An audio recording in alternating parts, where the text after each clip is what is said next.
কি বন্ধুরা, কেমন আছো তোমরা? তোমাদের জন্য নিয়ে এসেছি আজকে আরেকটি নতুন ছড়া।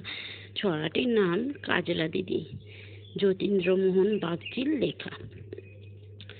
বাঁশবাগানের মাথার উপর চাঁদ উঠেছে ওই, মাগো আমার শ্লোক বলা কাজলা দিদি কই? পুকুর ধারে নেবুর তলে থোকায় থোকায় জোনাই জলে, ফুলের গন্ধে ঘুম আসে না, একলা জেগে রই, মাগো আমার কোলের কাছে কাজলা দিদি কই? সেদিন হতে দিদিকে আর কেনই বা না ডাকো? দিদির কথায় আঁচল দিয়ে মুখটি কেন ঢাকো? খাবার খেতে আসি যখন দিদি দিদি ডাকি তখন,